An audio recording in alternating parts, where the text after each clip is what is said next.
Dzień dobry Państwu, jesteśmy na Europejskim Kongresie Gospodarczym w Katowicach. Ja nazywam się Dominika Pietrzyk, a moim Państwa gościem jest Pan Attila Szabó, który jest prezesem i dyrektorem zarządzającym Ford Polska. Zapraszamy na rozmowę. Good morning. Dzień dobry. Dzień dobry. Ford is the only automotive company which is present here in Katowice in this Congress. What is interesting to you in such an event as this one?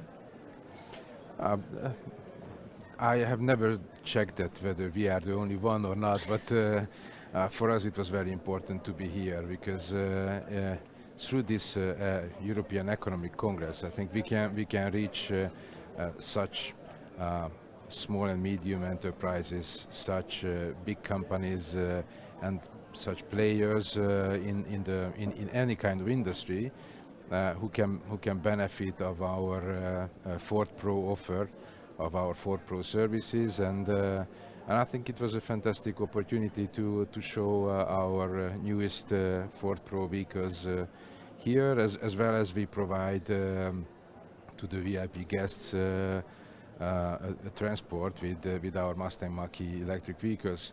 So I think it was obvious that we are coming here because it's not only a Polish event. However, if it would be Polish only, that would be also very interesting for us. But it's a much wider forum. Could you maybe tell us more about the car which you're presenting here in European Economic Congress? This is the Polish premiere of two new vehicles, and one is the E Transit Courier, which also have an E Tourneo Courier version. So it's a fully electric city van, basically, with lots of capabilities, up to almost 3 cubic meter. You have the load capacity, and you can operate 100% electric. And the other vehicle is the E Tourneo Custom, what we have here, and this is what we haven't shown also in Poland before, which also has an E Transit Custom version, which is the van version. But here you've got all the luxury as a people carrier for 8 people. So and again fully electric, and it has a 220 PS powertrain with a 64 kilowatt-hour battery. So it's a fully modern future vehicle. Yeah? We are talking about electric vehicles, but now I think that the pace of development of electrification in car industry is a little slower than before. Why it happened? What is the reason? I think there are lots of things. So first of all, just to address the first part of the question, that it's a bit slower. Still, this is the direction. So we also think that the only way is the electrification, not only to reach the legal requirements, because at the European Union there are legal requirements which are getting tougher even from 2025, and this is not changing whatever I think the election will bring, but also because the total cost of ownership of these vehicles and the affordability of these vehicles will be the right alternative powertrain for the future. Why it is slowing down? That's a good question. I think there are the early adopters have purchased already their vehicles, and now we reach a stage where these vehicles have to be competitive with all the other internal combustion engine vehicles, and definitely the price levels are still not there. So it's important, I think, that you also educate, as well as the media, as well as the EU, the customers, that price is not everything. You have to consider the maintenance cost for the future. You have to consider the running cost with electric and all these kind of things. The other thing is the concern of the customers about infrastructure, which I think is the right concern. So you need much more chargers. That's a clear thing, because if there would be chargers at each and every corner like a fuel station, I think also the customers would be much more open to buy an electric vehicle. So I think this is a challenge especially for the different governments, how to push more and how to subvent, how to incentivize infrastructure improvements. Yes, you mentioned chargers, but maybe there's anything which can do governance to support this electric transition. What more without maybe some money support? Yeah, I think the incentive structure is very important, and it's good that in Poland there is an incentivization of electric vehicle sales.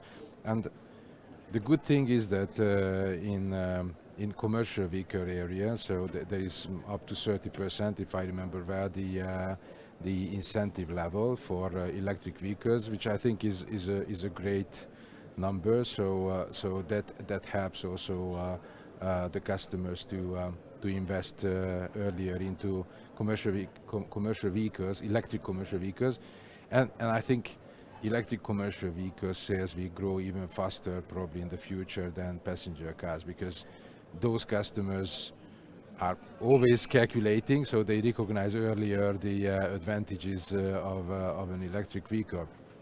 On the other hand, there is also a quite good incentive program, I think, for the passenger vehicle customers, private and companies. However, when this incentive structure was designed by the government, it was several years ago, and since then the inflation was quite high, so prices went up for a good reason, because costs increased also at the manufacturers. So it would be good that the incentive levels, which are limited by a certain price point, should be also indexed with that inflation level, what happened in the last couple of years. Okay, and a part of producing zero-emission cars, what can you do as a Ford for our planet and green transition? Well, I think we can do a lot, and the good thing is that at the end of the day we are still a family company, so the Ford family owns still the key shares at the company, and we've got Will Ford leading the company, and there is a sense of or there's a sensitivity of the corporate towards to the people, towards the humans, and also we as the employees of the company, we have children, we will have hopefully grandchildren and so on. So we want them to live in a green environment. So we've got certain targets. By 2050, that's one of the main targets. We are targeting a 100% carbon-free operation.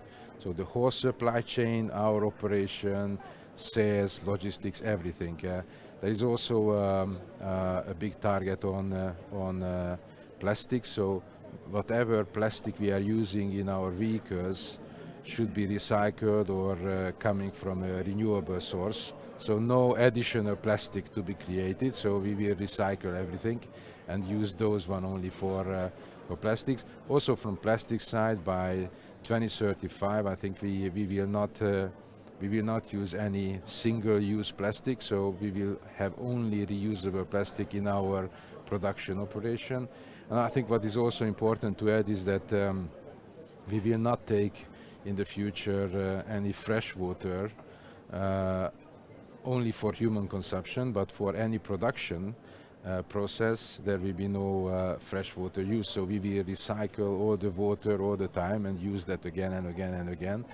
And it's the same requirement more or less to our suppliers as well. So green energy to be used, carbon-free energy to be used.